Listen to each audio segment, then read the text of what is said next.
And that means it's AAPI Heritage Month as well as Mental Health Awareness Month.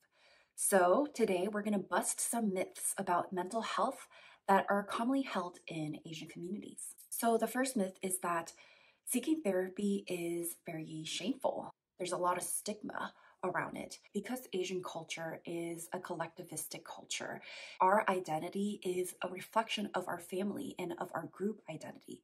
So in Asian cultures, there's a common practice called saving face, where in order to preserve the group identity, the group reputation, right, we practice not what you call like airing out your dirty laundry or sharing anything that can be perceived as weak or shameful. Right. However, the nature of therapy is talking about some of those vulnerable things or perceived weakness or even some of your struggles. But what that can feel for the individual is that you're betraying your family by sharing some of these struggles, right? You're kind of tarnishing their image. You're making them look bad. And on, your family side, maybe especially your parents, you seeking therapy can feel like a failure on their part, right? That they failed as parents for the fact that you have to go and seek therapy. So shame is a huge barrier to mental health because of the implications of what seeking therapy means.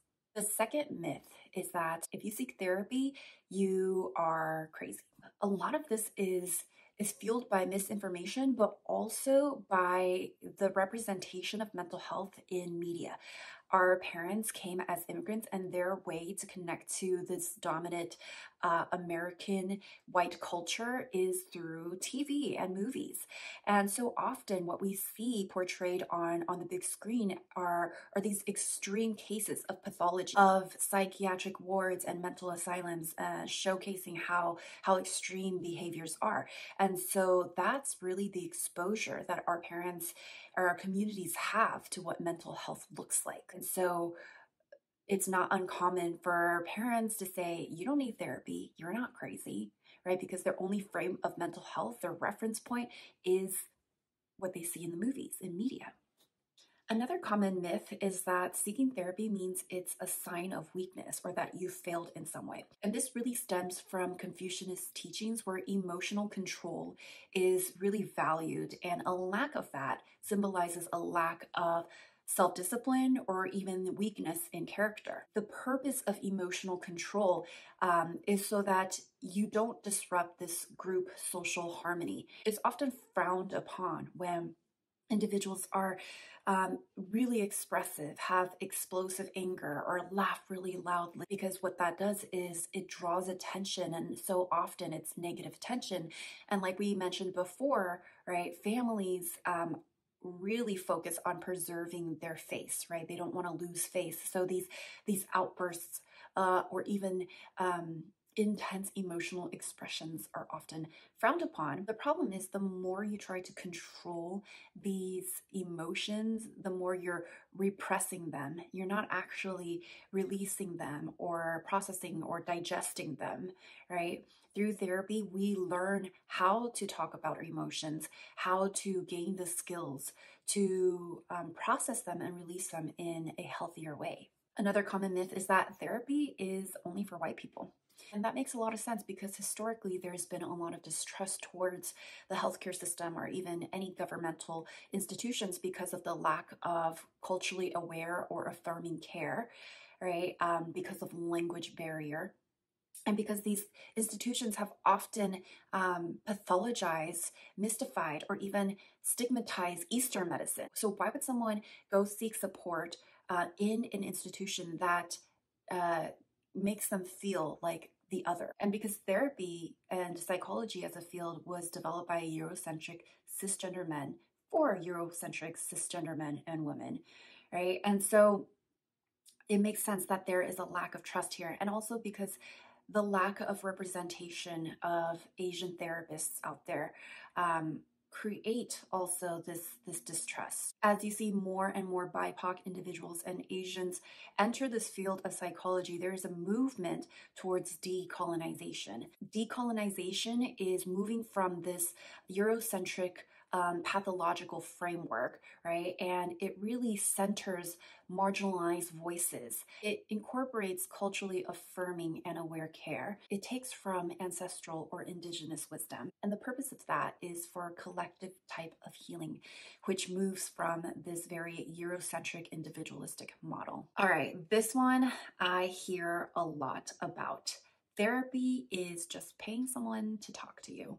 Well, I have some feelings about that. So while on the surface, talk therapy can look like you're just having a conversation with someone, the therapist is actually trained to look underneath the surface, and we are actually listening for defense mechanisms. We are trying to step in your shoes, to view your world through your eyes, through your perspectives, understand why you see the things you see, understand your core wounds and other barriers that keep you from healing. And as an Asian therapist, I'm looking into how cultural values and practices really shape the way you view yourself, your family, and the world around you, and how you move about the world. And so it may look like we're just talking, but on the therapist's end, they are making all sorts of conceptualizations, and we're actually following specific frameworks to walk our clients through the healing process.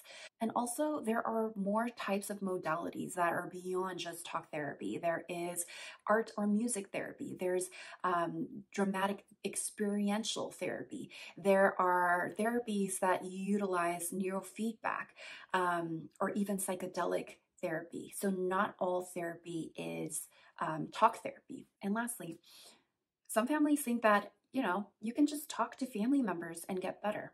But what if we want to talk about our family members? While family members can be supportive in listening, sometimes the way they respond may not be helpful, especially coming from Asian cultures where there is an emphasis on emotional control, right? A lot of these negative emotions oftentimes are not expressed.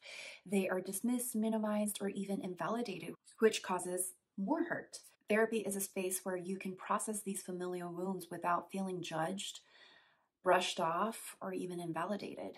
And unfortunately, because our families are not trained in this type of posture or orientation, oftentimes some of their responses can cause more harm than help. So these are some of the top myths about mental health held in Asian communities. Do some of these resonate with you? Have you heard some of them expressed in your family? And do you even still believe in some of these myths? And I get that it's so countercultural to seek therapy because it's been so ingrained in us to save face for our family, right? However, when we continue to save face, we ignore these true valid struggles that we experience. And by ignoring these pains that have been open for so long, we continue to exacerbate mental health issues within ourselves and within our families. So are you ready to break barriers? Feel free to reach out for a consultation call to see if therapy with me is right for you.